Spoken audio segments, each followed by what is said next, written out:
بسم الله الرحمن الرحيم الحمد لله رب العالمين اللهم صل وسلم على نبينا محمد وعلى آله وصحبه أجمعين السلام عليكم ورحمة الله وبركاته. On continue l'explication du livre Kitab al-Tawhid de l'imam Muhammad ibn Abd al-Wahhab rahimahullah ta'ala.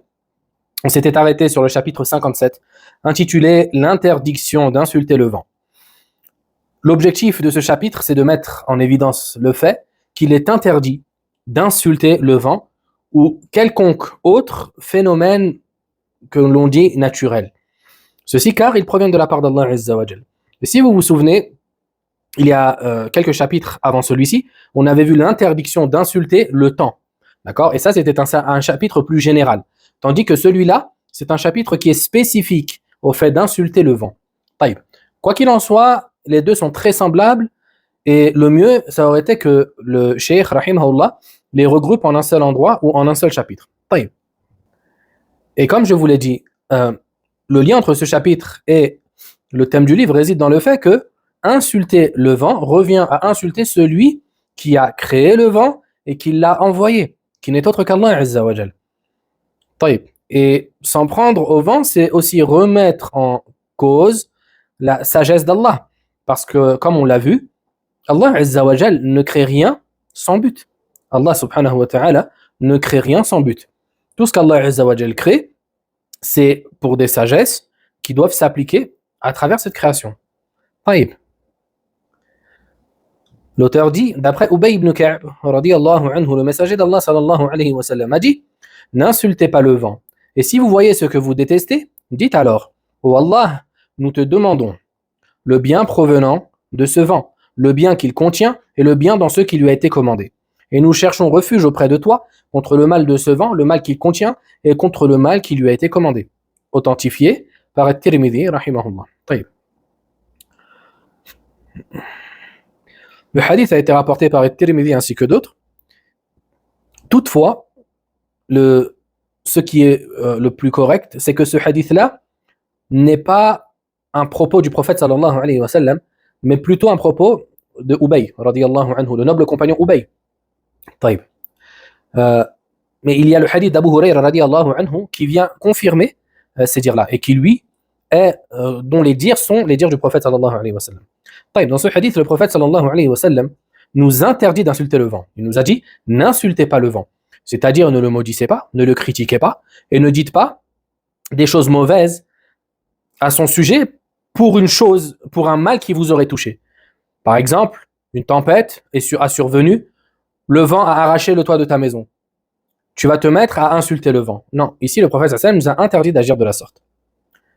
Car en réalité, lors des calamités, ce qu'il est recommandé de faire et ce qui est légiféré de faire, c'est de se repentir à Allah Azza wa Jal, de revenir à Allah subhanahu wa ta'ala. Car Allah Azza wa Jal envoie ces signes, ces phénomènes naturels, d'accord, afin que ça soit un rappel pour nous. C'est pour ça qu'Allah Ta'ala a dit dans Surat Al-Isra, وَمَا نُرْسِلُ بِالْآيَاتِ إِلَّا تَخْوِيفًا. Et nous n'envoyons des signes qu'afin de faire peur aux serviteurs. C'est la raison pour laquelle lorsque le prophète sallallahu alayhi wa sallam voyait une éclipse, il avait extrêmement peur, car il pensait que c'était un châtiment venant d'Allah Azza wa Jal. Et c'est la raison pour laquelle le prophète sallallahu alayhi wa sallam, lors de l'éclipse, il se précipitait à aller prier. Et sa prière, la prière Salat al-Kusuf, la prière de l'éclipse, c'est une prière longue, dans laquelle il est légiféré de lire longtemps et d'étaler la prière jusqu'à ce que l'éclipse se termine. Taïb. Le prophète sallallahu alayhi wa sallam nous a dit, et si vous voyez ce que vous détestez, c'est-à-dire un vent brûlant, un vent glacial, un vent avec de fortes rafales, dites alors, ô Allah, nous te demandons le bien provenant de ce vent. D'accord ? Et Aïcha radiyallahu anha a dit, lorsque le vent soufflait fortement, le prophète sallallahu alayhi wa sallam avait pour coutume de dire, ô Allah, je te demande son bien, le bien qu'il contient et le bien avec lequel il a été envoyé. Et je te demande protection contre son mal, le mal qu'il contient et le mal avec lequel il a été envoyé. Elle dit, lorsque le ciel s'assombrissait, la teinte du prophète sallallahu alayhi wa sallam changeait. Il entrait puis ressortait et il faisait des va-et-vient. Puis lorsqu'il se mettait à pleuvoir, il s'apaisait et se réjouissait. Et je le voyais sur son visage. Je le questionnais à ce sujet et il me répondit, il se peut au Aïcha que ce soit comme il fut dit au peuple de Ad. Puis, voyant un nuage se dirigeant vers leur vallée, ils dirent voilà un nuage qui nous apporte de la pluie. Le hadith a été rapporté par Al-Bukhari et Muslim. Ici, le prophète sallallahu alayhi wa sallam attire notre attention quant au fait qu'il est possible que le vent, cette créature qu'Allah Azza wa Jalla a créée, ce phénomène que l'on ressent mais qu'on ne voit pas, Allah Azza wa Jalla peut l'envoyer en guise de miséricorde pour ses serviteurs. Tout comme il peut l'envoyer en guise de châtiment contre les désobéissants. Et il en a été ainsi pour le peuple de Ad, ce peuple transgresseur, à qui Allah Azza wa Jalla a envoyé son noble prophète Hud alayhi salam, mais que ces derniers rejetèrent et démentirent. Ainsi Allah Azza wa Jalla les priva de la pluie pendant une longue période. Puis, Allah envoya d'énormes nuages noirs. Et voilà qu'ils se réjouissèrent et qu'ils dirent voici un nuage qui va nous apporter de la pluie. Ils étaient réjouis. Ils se sont réjouis de ce nuage. Mais ce qu'ils ne savaient pas, c'était que ce nuage, en réalité, contenait leur destruction. Leur destruction due à leur mécréance et à leur reniement de la vérité. Et pire encore, à leur combat, ils ne se sont pas suffis de démentir. Ils ont combattu la religion d'Allah Azza wa Jal. C'est ainsi qu'Allah Ta'ala les a détruits en leur envoyant ce nuage ainsi que des vents glaciales qui les a laissés tels de la paille mâchée jetée par terre. Taïb. Ainsi le prophète sallallahu alayhi wa sallam, lorsqu'il voyait de fortes rafales, il avait peur. Taïb. Et tout comme le vent peut être un châtiment, il peut être un bienfait d'Allah Azza wa Jal. Car c'est grâce au vent qu'il y a la pollinisation des fleurs, qu'Allah Azza wa Jal débarrasse les gens de certaines choses néfastes avec le vent, etc., etc. Il y a énormément de bienfaits contenus dans le vent. C'est à travers le vent qu'Allah Azza wa Jal réunit les nuages afin qu'il pleuve, ainsi de suite. Et tout cela, le vent, c'est une créature. Et c'est Allah Azza wa Jal qui lui ordonne de faire ce qu'il fait. Ainsi, tu ne peux pas critiquer toi le musulman, le vent, étant donné que le vent vient de la part d'Allah Azza wa Jal. On comprend aussi que les créatures qu'Allah subhanahu wa ta'ala a créées et qu'il n'a pas dotées de raison, malgré leur absence de raison, ces dernières ont un sens de perception. C'est-à-dire qu'elles comprennent les ordres qu'Allah Azza wa Jal lui donne. C'est la raison pour laquelle Allah Ta'ala nous dit, lorsqu'il s'est en s'adressant aux cieux et à la terre, il leur a dit venez à nous de plein gré ou contraint. Ils répondirent nous venons de plein gré et obéissants. Le prophète sallallahu alayhi wa sallam un jour était sur le mont Uhud et ce dernier se mit à trembler. Et là le prophète sallallahu alayhi wa sallam a parlé à la montagne.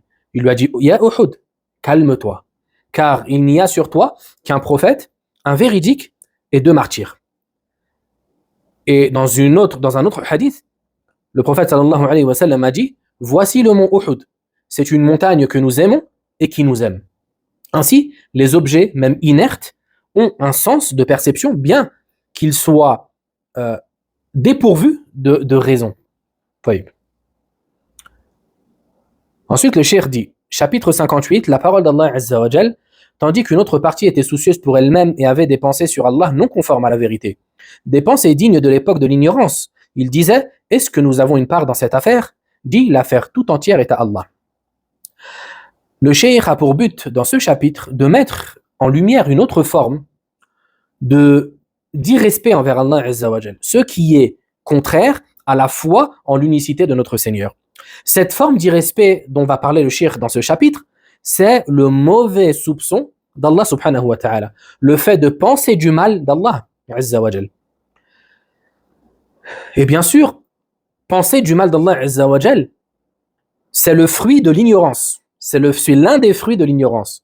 Car celui qui ne connaît pas Allah à travers ses noms, ses attributs et ses actions, il se peut qu'il soit touché par ce fruit néfaste, qui est le fait de penser du mal d'Allah Azza wa Jal. Tandis que, au contraire, une personne qui connaît Allah, qui connaît ses noms, ses attributs, qui connaît Allah Azza wa Jal à travers les grandes règles qu'il a établies pour lui-même dans cet univers, il ne pourra être défiant envers son Seigneur. Il ne pourra avoir de mauvaises pensées envers Allah Azza wa Jal, car il saura avec certitude qu'Allah subhanahu wa ta'ala, c'est le tout miséricordieux, le plus généreux des généreux, l'extrêmement clément, le tout clément subhanahu wa ta'ala, qui veut le bien pour ses serviteurs. Ainsi donc, il ne pourra avoir de mauvaises pensées envers son Seigneur, même lorsqu'il est éprouvé. Même lorsqu'il passe par une difficulté, il saura avec certitude que cette dernière n'est que miséricorde. Taïb. Ainsi, le lien entre ce chapitre et le thème du livre est établi, étant donné que la mauvaise pensée envers Allah Azza wa Jal peut être un annulatif de la foi au monothéisme, ou elle peut être une forme qui va réduire la foi complète et parfaite en l'unicité d'Allah Azza wa Jal. Taïb.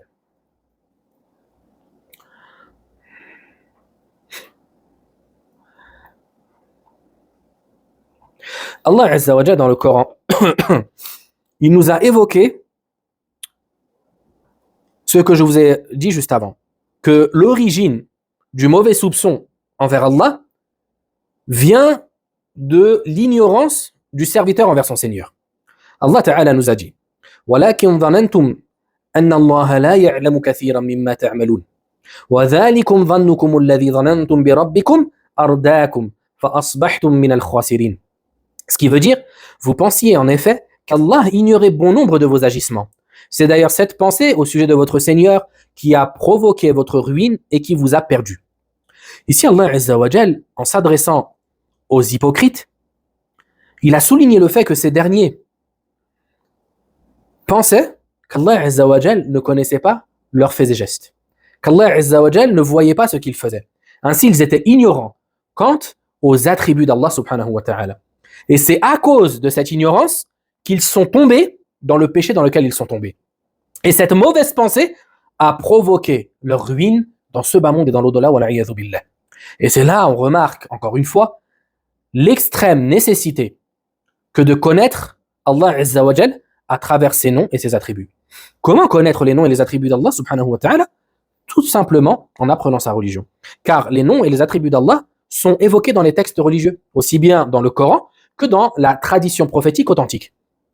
Ainsi, en nous approfondissant ou en approfondissant nos connaissances à ce sujet, on pourra, par la permission d'Allah Azza wa Jal, espérer avoir un bon soupçon de notre Seigneur et penser du bien de notre Seigneur car on l'aura connu. Subhanahu wa ta'ala. Taïb. Ainsi, ici, on voit le lien qu'il y a entre la mauvaise pensée et la foi en l'unicité d'Allah Azza wa Jal dans ses noms et ses attributs. Taïb. Tout comme ce chapitre a un lien, ou le mauvais soupçon vis-à-vis d'Allah a un lien aussi avec l'unicité d'Allah Azza wa Jal dans sa divinité. C'est la raison pour laquelle le noble prophète Ibrahim alayhi salam, lorsqu'il s'est adressé à son peuple, il leur a dit أَإِفْكًا آلِهَةً دُونَ اللَّهِ تُرِيدُونَ فَمَا ظَنُّكُمْ بِرَبِّ الْعَالَمِينَ. Ce qui veut dire, avez-vous choisi de vénérer en dehors d'Allah de fausses divinités? Quelle est donc votre opinion erronée que vous vous êtes faite au sujet du Seigneur de l'univers? Oh, vous qui avez adoré des divinités en dehors d'Allah Azza wa Jal, celui qui vous a créé, celui qui est le détenteur de tout cet univers, vous avez agi de la sorte car vous avez mal pensé au sujet d'Allah Azza wa Jal. Comment pensez-vous qu'Allah subhanahu wa ta'ala puisse avoir des associés sous forme de statues, sous forme d'idoles, alors que c'est le créateur des cieux et de la terre et c'est le seul à mériter l'adoration? Ici, si vous remarquez, Ibrahim alayhi salam, il leur a dit فَمَا ظَنُّكُمْ بِرَبِّ الْعَالَمِينَ. Quelle est donc votre opinion erronée que vous vous faites du Seigneur de l'univers, Ar-Rabb? Ici, il a utilisé le nom d'Allah Azza wa Jal, Ar-Rabb, afin d'attirer l'attention à ceux à qui il s'adresse, quant au fait que, oh vous, mécréants, regardez l'univers qu'il y a devant vous, autour de vous. Cet univers ne possède qu'un seul Seigneur. Et je vous avais dit que le Seigneur, Ar-Rabb, c'est un nom qui englobe énormément de sens. Et parmi ces sens-là, c'est le détenteur de la seigneurie. Et la seigneurie, elle se compose en premier lieu de la création, de la gestion, d'accord, de tout cet univers. C'est comme si Ibrahim alayhi salam leur disait, vous adorez des divinités qui n'ont rien créé, qui ne gèrent rien, qui ne sont pas capables de vous apporter bien ou mal. Et vous délaissez l'adoration de celui qui vous a créé, celui qui possède tout et celui qui est capable de vous apporter votre subsistance et tout ce dont vous avez besoin. Et là, on remarque encore une fois comment Ibrahim alayhi salam utilisait les arguments rationnels afin d'argumenter contre son peuple.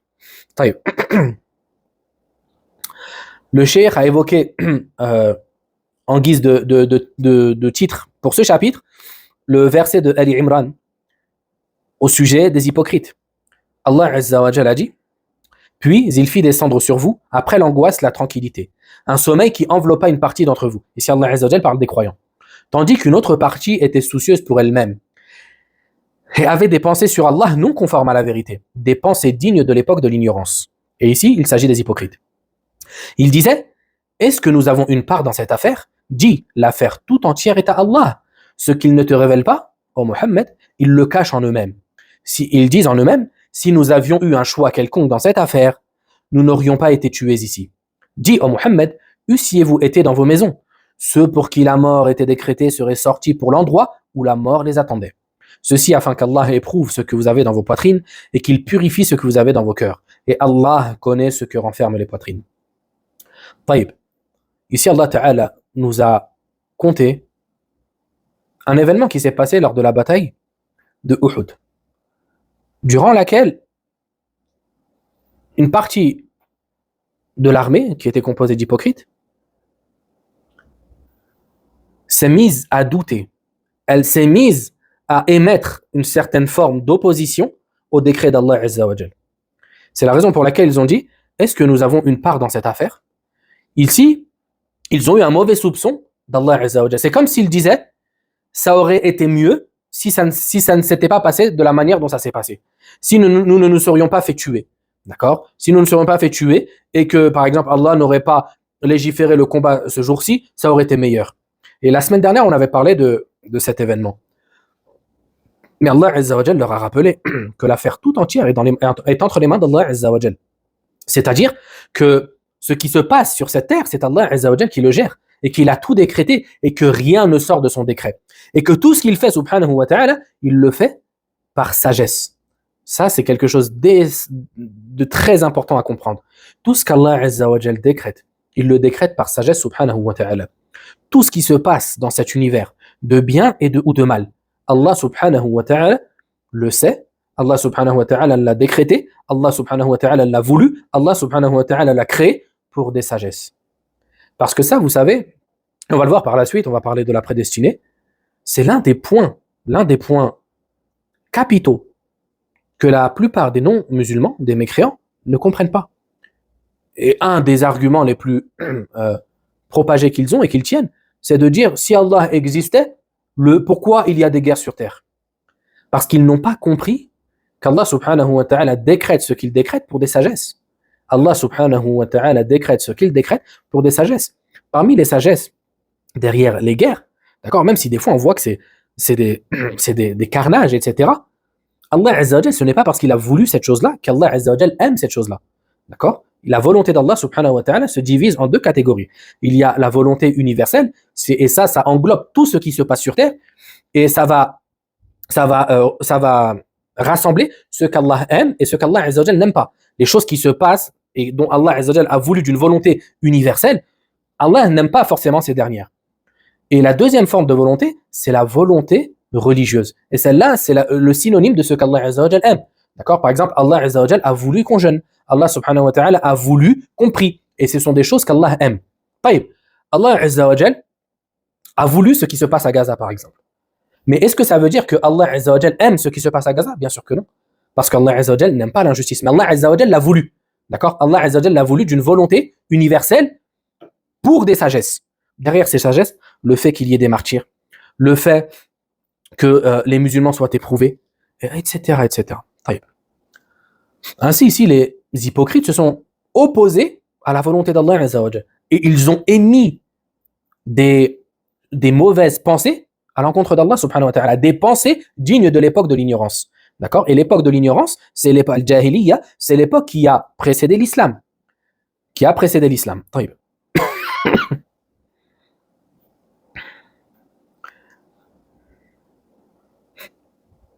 Et Allah Azza wa Jalla, dans ce verset-là, leur a rappelé cette réalité qui est que même si ceux contre qui la mort a été décrétée durant cette guerre, si ces derniers s'étaient retrouvés dans leur maison, en sécurité soi-disant, ils auraient quand même quitté leur demeure pour rejoindre l'endroit où ils devaient mourir.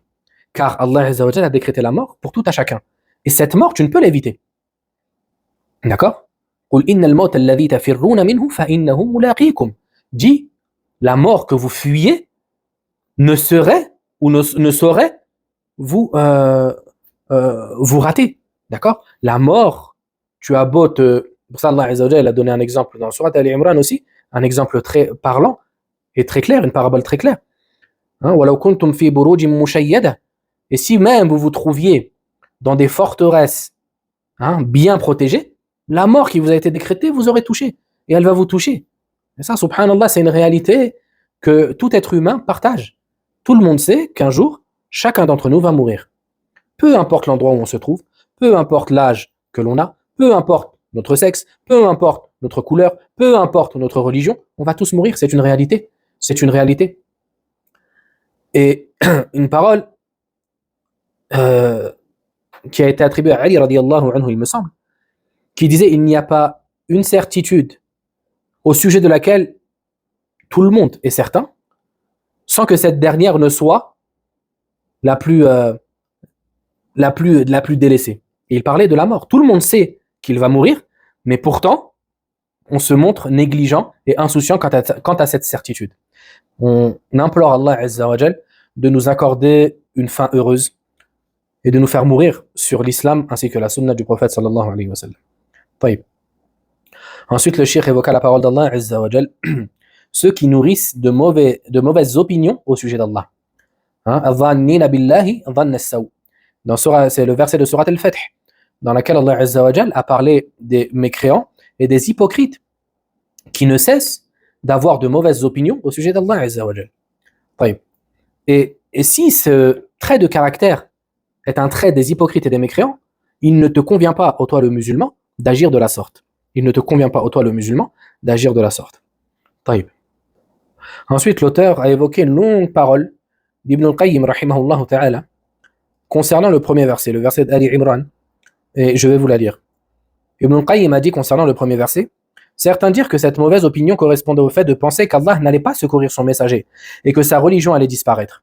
D'autres dirent que cette mauvaise opinion correspondait au fait que ceux qui l'avaient atteint n'étaient pas par décret d'Allah et sagesse de sa part.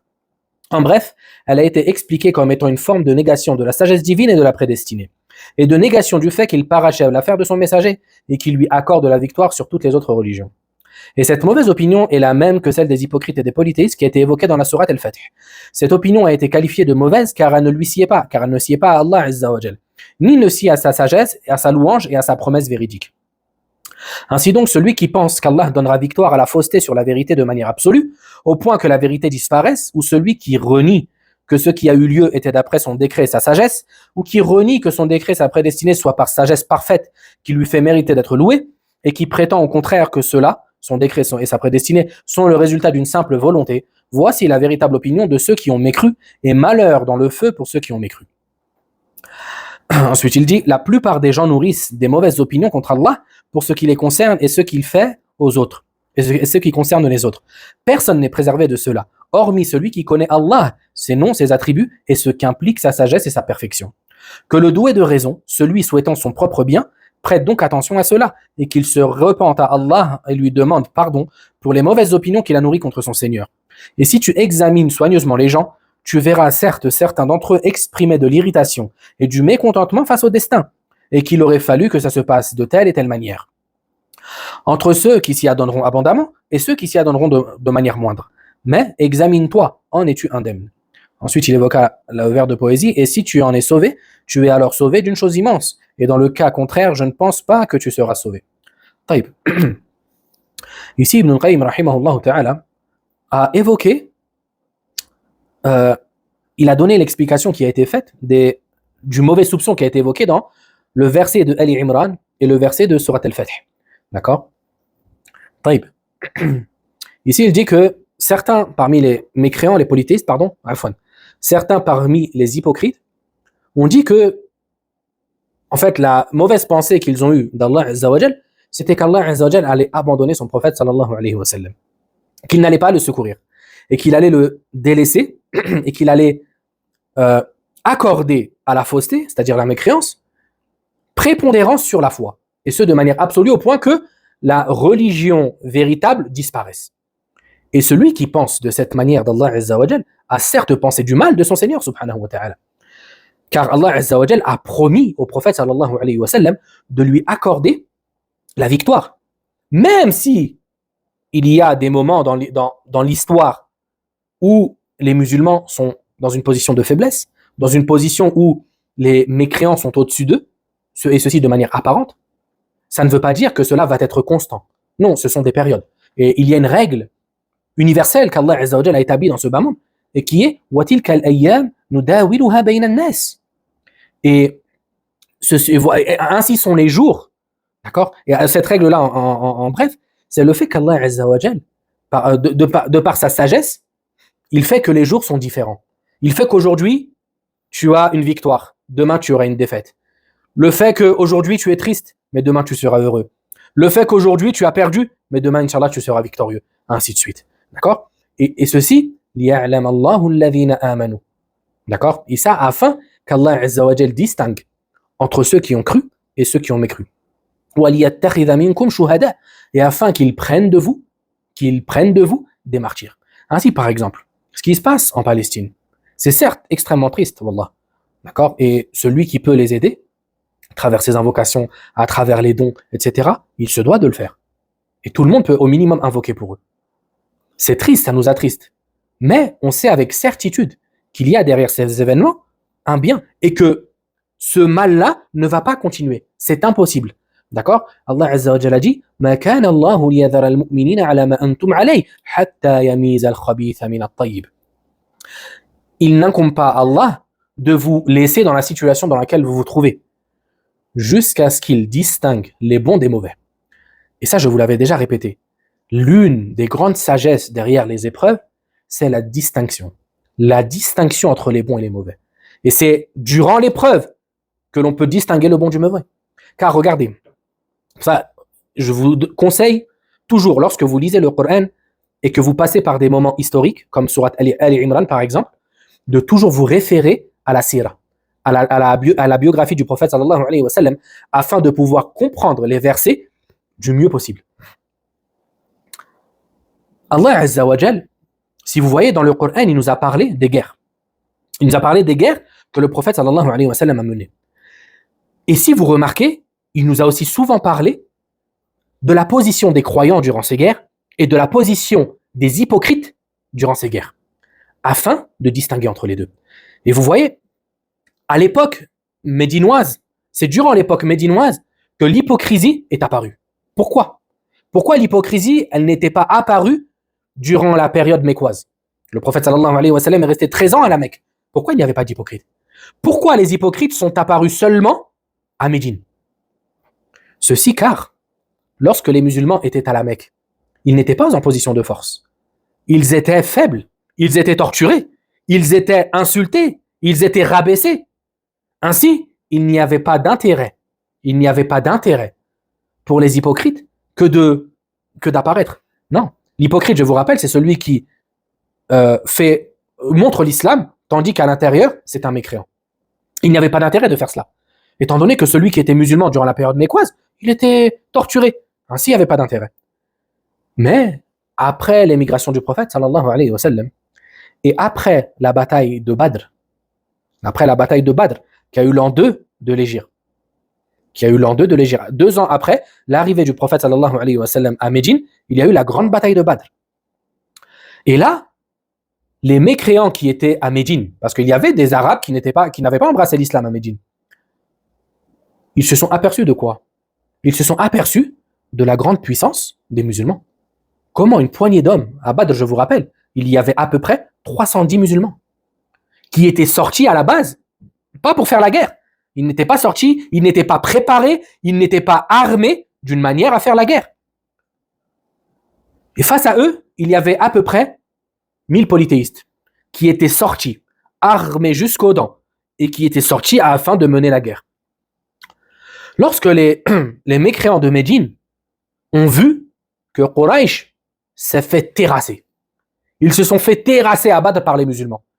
Ils ont eu peur. Ils ont dit, attends, là il y a peut-être un intérêt à ce qu'on se fasse passer pour des musulmans, bien qu'on soit des mécréants. Parce que là, il y a un intérêt. Là, les musulmans, on voit qu'en fait, ils sont forts. Ainsi, on ne peut plus être en désaccord direct avec Muhammad sallallahu alayhi wa sallam. Ainsi, c'est comme ça que l'hypocrisie est apparue à Médine après la guerre de Badr. Et Allah Azza wa Jalla dans le Coran, il nous a toujours montré la différence. Et je vous ai dit dans les guerres, dans les événements durs, entre la position des croyants et la position des hypocrites. Regardez, lisez le Coran avec ce nouveau paramètre et vous allez vous en apercevoir. Surtout les grandes sourates.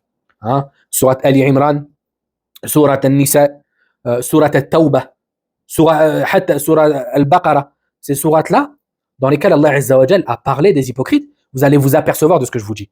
D'accord? Vous allez vous apercevoir de ce parallèle qui est toujours fait entre les hypocrites et les croyants lors des moments difficiles. Subhanallah. Nous demandons à Allah Azza wa Jal, nous l'implorons de purifier nos cœurs de l'hypocrisie et de toute chose qui ne le satisfait pas et qui ne l'agrée pas. Taïb.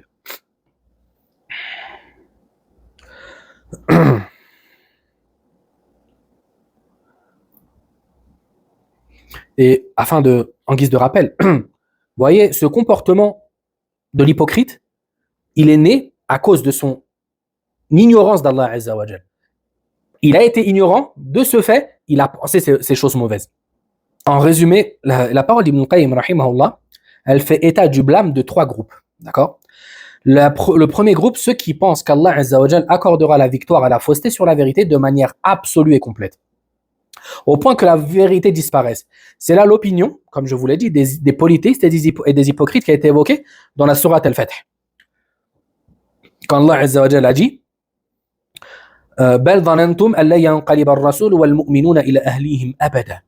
vous pensiez plutôt que le messager et les croyants ne retourneraient jamais plus auprès des leurs. Vous avez pensé que durant cette guerre, ça y est, ils allaient tous se faire tuer, qu'Allah Azza wa Jal n'allait pas les secourir, et de ce fait qu'ils ne reviendraient jamais dans leur terre d'origine. Ça, c'est le premier groupe. Le second, ceux qui rejettent le fait que les événements se passent selon le décret d'Allah et sa prédestinée. Et cela implique qu'il se passe dans le royaume d'Allah ce qu'il ne veut pas. Et ça, c'est impossible. D'accord? Le troisième groupe, c'est ceux qui nient le fait que sa prédestinée résulte d'une parfaite sagesse de sa part, subhanahu wa ta'ala. Car cela impliquerait que ce qu'Allah Azza wa Jal décrète n'est que divertissement et futilité. Et ça, c'est en contradiction avec la perfection d'Allah Azza wa Jal. Allah subhanahu wa ta'ala ne légifère pas, ne décrète pas une chose sans raison. Et prenez un exemple afin de comprendre.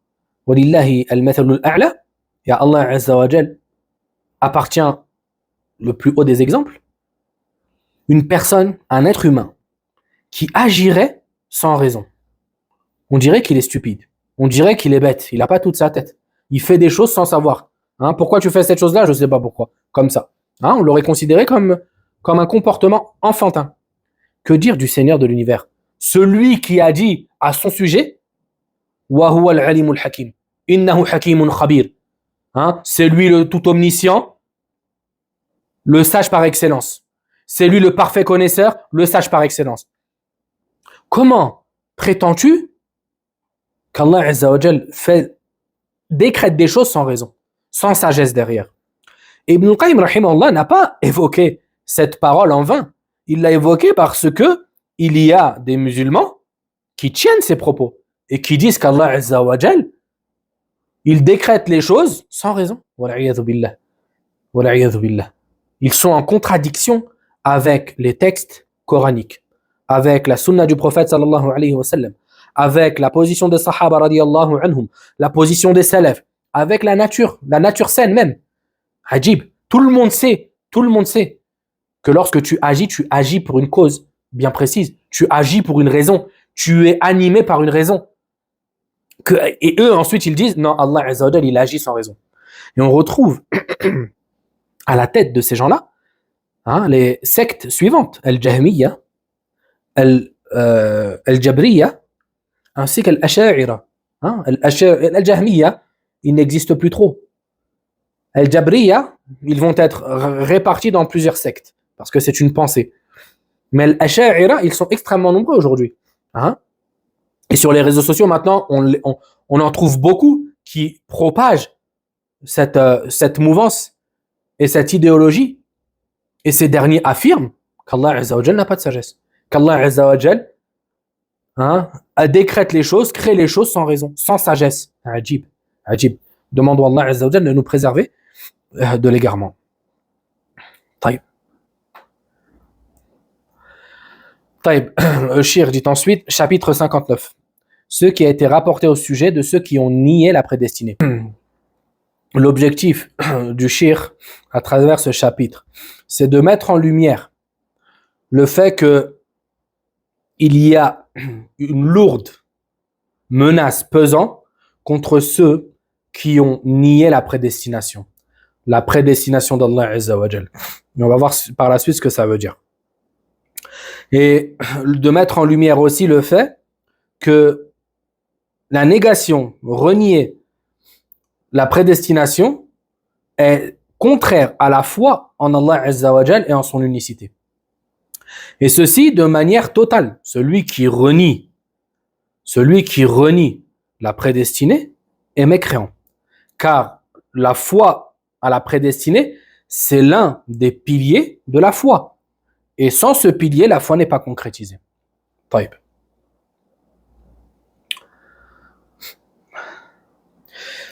L'auteur dit, Ibn Umar radiyallahu anhu a dit, par celui qui détient l'âme d'Ibn Umar dans sa main, si l'un d'entre eux possédait de l'or tel le mont Uhud, et qui ensuite le dépensait dans le sentier d'Allah, Allah ne l'accepterait pas, tant qu'il ne croira pas à la prédestinée.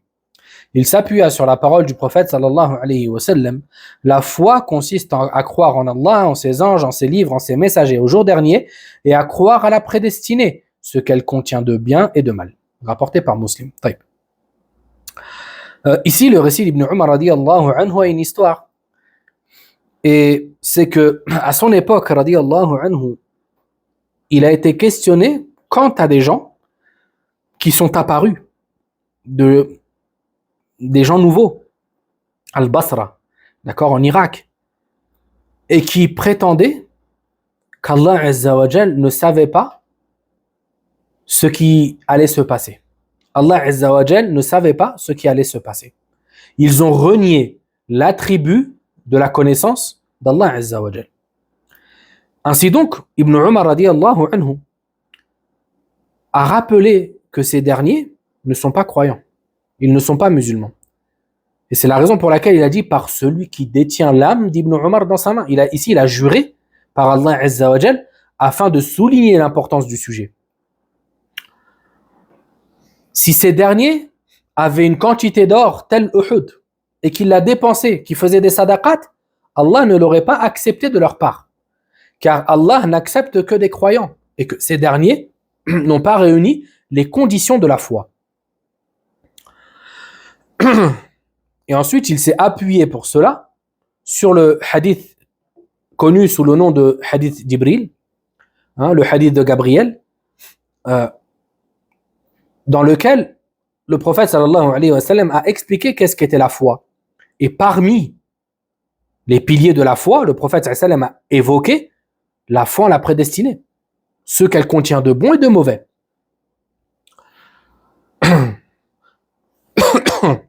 Ainsi donc, la personne ne peut se prétendre croyante tant qu'elle ne croira pas en la foi, tant qu'elle ne croira pas en la prédestinée. Taïb. Le prophète sallallahu alayhi wa sallam a dit, Allah a écrit le destin des créatures 50 000 ans avant la création des cieux et de la terre, et son trône était sur l'eau. Le hadith a été rapporté par Muslim. Ici, le prophète sallallahu alayhi wa sallam nous informe que cette prédestination qu'Allah Azza wa Jalla a écrite, elle a eu lieu 50 000 ans avant la création des cieux et de la terre. Taïb. La prédestination correspond à la connaissance d'Allah Azza wa Jalla de toutes choses avant qu'elles ne fussent, avant qu'elles n'aient lieu, à l'écriture de tout cela dans la tablette bien gardée, ce qu'on appelle al-Lawh al-Mahfouz, à sa volonté englobant toutes choses et qui s'exécute nécessairement, et à sa création de tout ce qu'il a prédestiné. Taïb. À travers la définition, on peut distinguer 4 degrés de la prédestination, d'accord, ou 4 étapes. La première, c'est le fait de croire qu'Allah Azza wa Jal avait connaissance de tout avant que ces dernières aient lieu. D'accord? C'est le fait de croire qu'Allah Azza wa Jal connaissait les actions des créatures avant même qu'elles agissent. D'accord? Allah subhanahu wa ta'ala, 50 000 ans, afwan. Ou même avant cela, la science d'Allah Azza wa Jal n'a pas de limite. D'accord? Allah Azza wa Jal, sa science n'a pas de limite. Allah subhanahu wa ta'ala a su qu'aujourd'hui, le 29 mai, on allait avoir un cours parlant de la prédestination, parlant de Kitab al-Tawhid, d'accord, à cet endroit, qu'il y aurait tant de gens, etc. Et ça, Allah Azza wa Jal l'a toujours su, subhanahu wa ta'ala. Et ça s'est concrétisé aujourd'hui. Taïb. La deuxième étape de la prédestination, après la connaissance, c'est le fait de croire qu'Allah Azza wa Jal a écrit, d'accord, a écrit tout ce qu'il savait sur al-Lawh al-Mahfouz. Tout ce qu'il a prédestiné, Allah Azza wa Jal l'a écrit sur la tablette bien gardée. Et on va voir par la suite les hadiths. La troisième étape, c'était la volonté générale d'Allah Azza wa Jal qui s'exécute nécessairement. Et ça, c'est ce que je vous ai dit tout à l'heure. Tout ce qui se passe dans cet univers, Allah Azza wa Jal l'a voulu. La plus petite des molécules qui se déplacent, d'accord, et qu'on ne voit même pas, Allah Azza wa Jal en a connaissance. C'est lui qui l'a, et Allah Azza wa Jal a écrit dans la tablette bien gardée que cette molécule allait se déplacer de telle et telle manière, qu'elle était composée de telle et telle chose. Allah Azza wa Jal a voulu que cette molécule se déplace de cette manière, et Allah Azza wa Jal a créé cette molécule. D'accord? Taïb. La quatrième étape, donc, c'est la création d'Allah Azza wa Jal de toutes choses. De toutes choses. D'accord? Et de même les agissements des créatures. D'accord? Et ça, ce sont les 4 étapes de la prédestination. Taïb.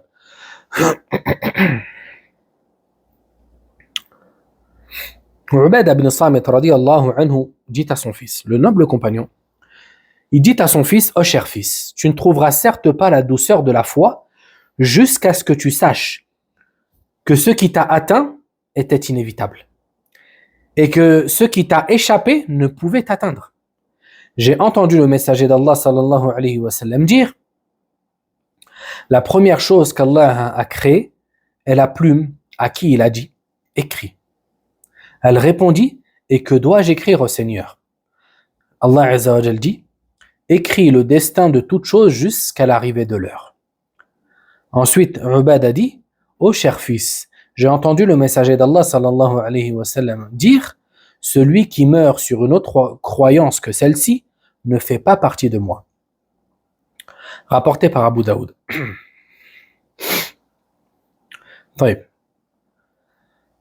Le hadith a une chaîne de transmission bonne en considération de ces différentes chaînes de transmission. Ici, Ubad radiyallahu anhu était en train de conseiller son fils Al-Walid, rahimahullah ta'ala, et il lui a évoqué 2 hadiths du prophète sallallahu alayhi wa sallam.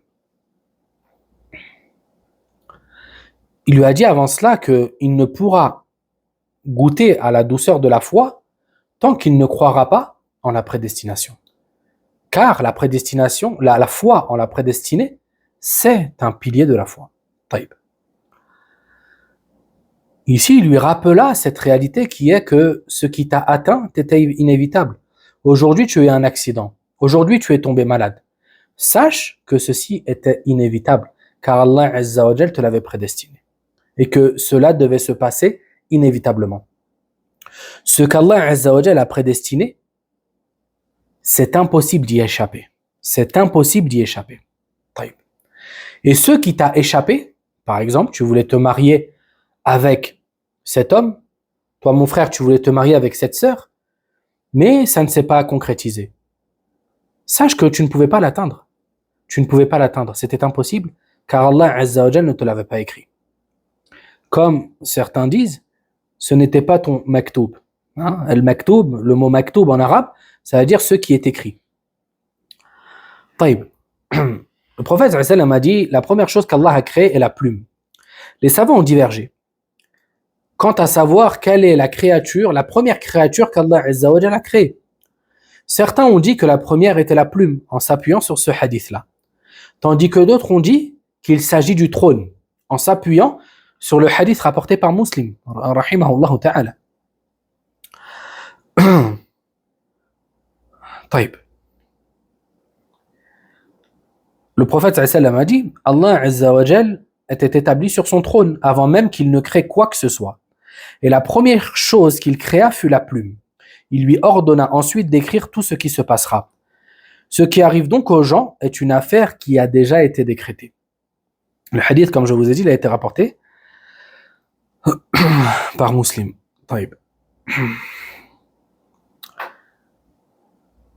Ici, le prophète sallallahu alayhi wa sallam nous rappelle que la première créature qu'Allah Azza wa Jalla a créée était le trône. D'accord? Et comment répondre à l'autre hadith dans lequel le prophète sallallahu alayhi wa sallam a dit la première chose qu'Allah créa fut la plume. Ici, le prophète sallallahu alayhi wa sallam, il nous a informé quant aux choses faisant partie de cet univers. D'accord? Faisant partie de cet univers. Étant donné que le trône d'Allah Azza wa Jalla est au-dessus de l'univers. D'accord? Et c'est la créature la plus haute qu'Allah Azza wa Jalla a créée. C'est le trône. Ainsi, la créature faisant partie de cet univers, la première créature qu'Allah a créée et faisant partie de cet univers, c'est la plume. Toutefois, le trône a été créé avant la plume. Ça, je vous ai dit, il y a une divergence entre les salafs. Taïb. Ensuite, le cheikh dit, et dans une version d'Ibn Wahb, le messager d'Allah sallallahu alayhi wa sallam a dit, celui donc qui ne croit pas en la prédestinée, ce qu'elle contient de bien et de mal, Allah le brûlera avec le feu. Ici, c'est une autre menace qui plane contre celui qui renie la foi en la prédestinée, D'accord? Ce dernier méritera l'enfer.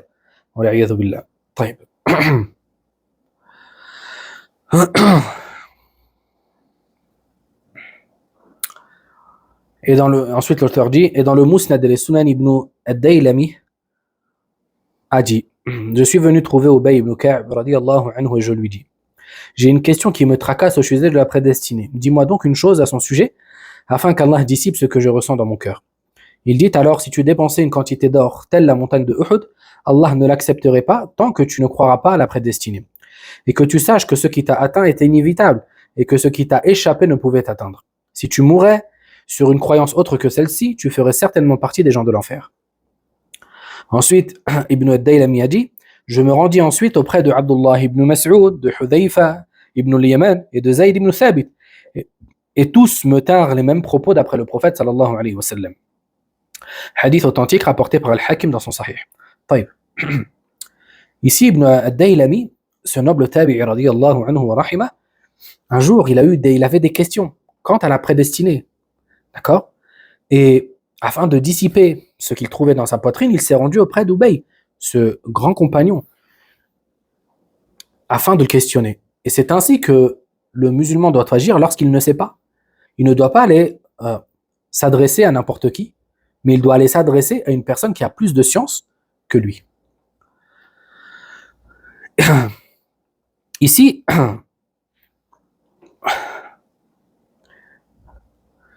Ubay radiyallahu anhu lui a tenu les mêmes propos que Ubada a tenu à son fils, subhanallah.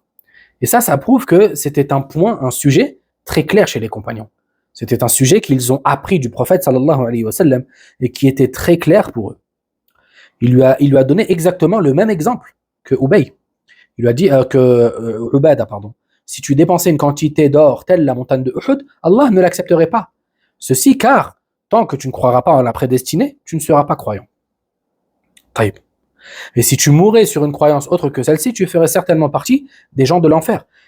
Ubay radiyallahu anhu a dit cela de manière tranchée et sans équivoque. Car les preuves démontrant l'obligation de croire en la prédestinée d'Allah Azza wa Jal sont claires et authentiques. Ainsi, celui qui rejette la foi en la prédestinée n'est pas croyant. Et il sera certes tombé dans une forme de mécréance, le faisant sortir de l'islam. Alhamdulillah, on a fini le chapitre, on a fini le cours pour aujourd'hui. Je vais activer les commentaires. Si quelqu'un a une question, il peut la poser. Sinon, ça s'arrête ici pour aujourd'hui. Le destin est déjà écrit. Est-ce qu'on peut changer notre destin? Non, il est impossible de changer le destin. Car, comme je vous l'ai dit, ce qu'Allah Azza wa Jal a décrété, ce qu'Allah subhanahu wa ta'ala a écrit, ceci doit se passer inévitablement. Bien sûr, ça c'est très important de le souligner, ça ne veut pas dire que l'être humain n'a pas de volonté et n'a pas de libre arbitre. D'accord? Ça ne veut pas dire ça. L'être humain, il a une volonté, il a un libre arbitre. Bien que ce libre arbitre-là et cette volonté-là soit sous la volonté d'Allah Azza wa Jal. C'est-à-dire que ce n'est pas parce que tu as une volonté que tu peux décider de faire une chose qu'Allah Azza wa Jal ne t'a pas permis de faire. Non. Allah Azza wa Jal t'a accordé une volonté, d'accord? Afin que tu fasses tes choix, afin que tu choisisses le bon chemin. Car dans le cas contraire, si Allah Azza wa Jal nous aurait obligés de faire ce qu'on fait, ça voudrait dire que on est, comme on est en arabe, mujbar, d'accord? On est contraint. Et ça aurait été l'injustice. Comment Allah Azza wa Jal peut châtier une créature alors que cette dernière est contrainte? Non, ça c'est une erreur. Et ça c'est ce qu'on appelle Al-Jabriya. D'accord? Al-Jabriya, c'est une secte qui a dit que l'être humain était contraint et qu'il n'avait pas de volonté. Et ça, c'est une erreur rejetée par les textes. Allah Azza wa Jalla dans le Coran nous a dit وَمَا تَشَاءُونَ إِلَّا أَن يَشَاءَ اللَّهُ رَبُّ الْعَالَمِينَ. Et vous ne voudrez que si Allah Azza wa Jalla veut, le Seigneur de l'univers. Allah Azza wa Jalla nous a dit فَمَنْ شَاءَ فَلْيُؤْمِنْ وَمَنْ شَاءَ فَلْيَكْفُرْ. Celui qui veut, qu'il croit, et celui qui veut, qu'il mécroit. D'accord? Ici, Allah Azza wa Jalla a affirmé pour le serviteur une volonté. Tu es volontaire, tu choisis ce que tu fais. D'accord? Mais ça ne veut pas dire que tu vas faire dans le royaume d'Allah des choses qu'Allah Azza wa Jalla ne veut pas. C'est là la nuance. Taïb. Ensuite, ça c'est quelque chose d'extrêmement important à comprendre afin de bien saisir ce chapitre, c'est que tu ne connais pas ton destin. Tu ne connais pas ton destin. Personne ne connaît son destin. Là, toi, mon frère, quand tu me dis, est-ce qu'on peut changer notre destin? Comment veux-tu changer quelque chose que tu ne connais pas? Hein? Tu ne peux pas changer une chose que tu ne connais pas. Ainsi, c'est pour ça que le musulman, il lui a été ordonné de faire les causes. Et rappelez-vous la semaine dernière la parole du prophète sallallahu alayhi wa sallam, ihris ala ma yanfa'uk. Efforce-toi assidûment à accomplir ce qui t'est bénéfique. Hein? À accomplir. Ici, le prophète sallallahu alayhi wa sallam nous a ordonné de faire les causes et de faire les causes dans ce qui nous est bénéfique. D'accord? Ça, c'est très important à comprendre parce que c'est une nuance que certains ne vont pas saisir. Ils vont dire, ah, moi, ça y est, Allah, il a tout écrit, ça veut dire je fais rien. Mais Allah, il a tout écrit, mais tu ne sais pas ce qu'Allah Azza wa Jalla t'a décrété. D'accord? Allah sait ce que tu vas faire. Allah Azza wa Jalla a écrit ce qu'il savait que tu allais faire, mais toi, tu ne le sais pas. C'est pour ça qu'il t'est demandé d'agir. Il t'est demandé de travailler, de faire le bien. Une personne qui dirait, je veux avoir un enfant, mais je refuse de me marier, je refuse de m'approcher d'une femme. Comment Allah, s'il m'a écrit un enfant, l'enfant, il va me venir. D'accord? Bah attends. Hein. Attends que le facteur te l'apporte par un colis. D'accord? C'est pas logique. Non, il nous est demandé de faire les causes. Oui. Quelle est la relation entre les épreuves et la prédestinée? Et, la relation est claire. Étant donné que les épreuves font partie de la prédestinée. C'est-à-dire que Allah Azza wa Jalla t'a prédestiné ces épreuves qui allaient te toucher.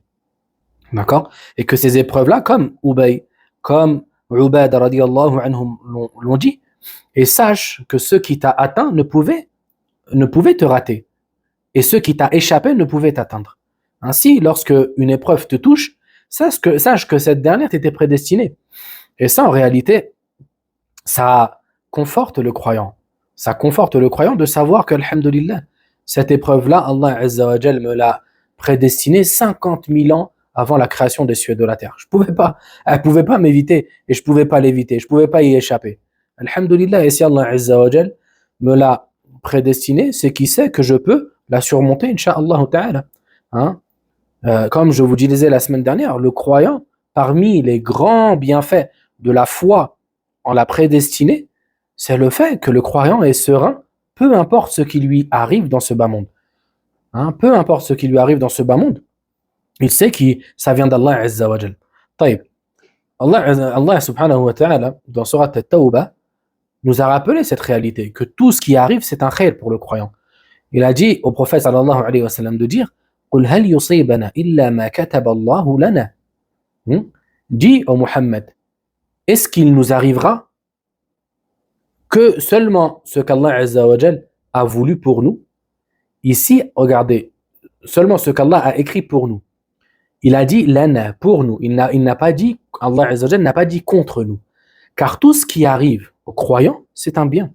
Le prophète sallallahu alayhi wa sallam a dit combien est étonnante l'affaire du croyant.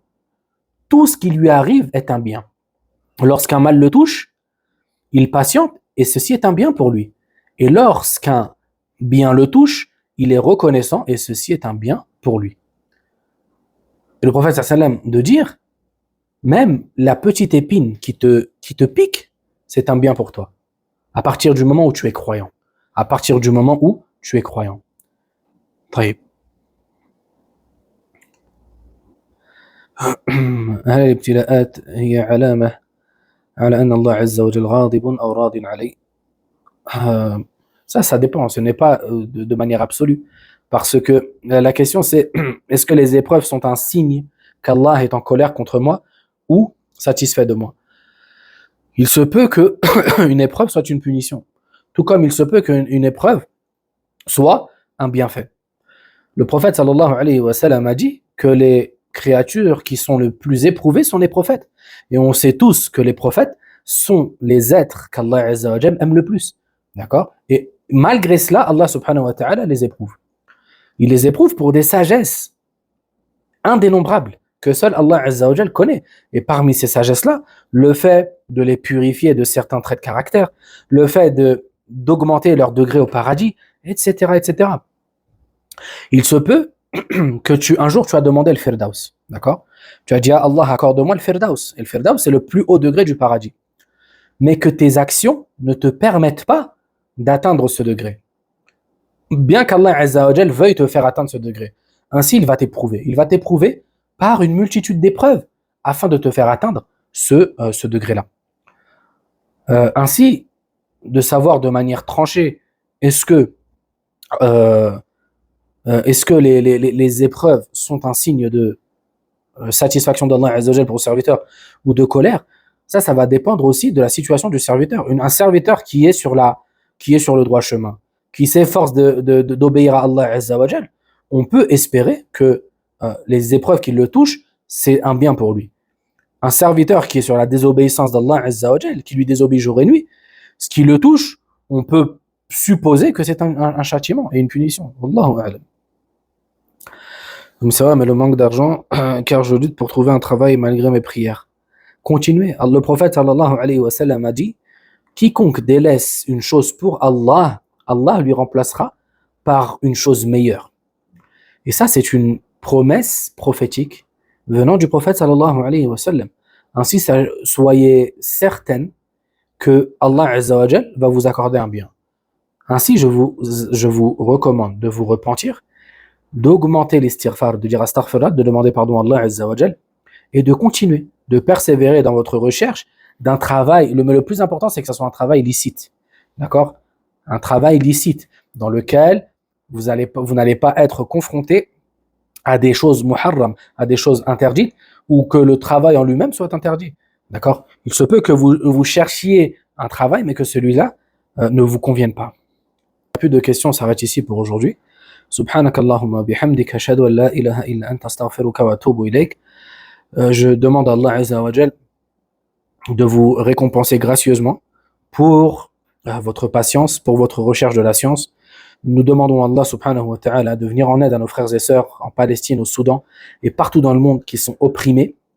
Et nous le supplions de mettre fin à la tyrannie des tyrans, ainsi qu'à tous ceux qui leur prêtent main forte, et de nous faire voir en ces derniers son étonnante capacité, subhanahu wa ta'ala. Car il est certes l'omnipotent et le détenteur de la force par excellence. طيب. Allahumma amin. Je suis en pleine épreuve, mes parents refusent mon mariage avec l'homme que je me projette. Ça, c'est une situation qu'il faudrait détailler. Quoi qu'il en soit, patientez et discutez avec vos parents. Faites salat al-istikhara, la prière de consultation. Discutez avec vos parents, apportez-leur vos arguments de manière sage et bienveillante. Écoutez vous aussi vos parents, ce qu'ils ont à vous dire, pourquoi ils refusent. D'accord? Parce que peut-être qu'ils refusent pour une bonne raison. Peut-être qu'ils refusent pour une bonne raison. Et il n'est jamais souhaitable que de commencer un mariage avec des problèmes. C'est quoi votre exégèse préférée? Le tafsir, il y en a beaucoup. Quoi qu'il en soit, le choix d'un exégèse va dépendre de plusieurs paramètres. Le niveau de la personne, est-ce qu'elle parle arabe ou pas, qu'est-ce qu'elle recherche dans l'exégèse, etc.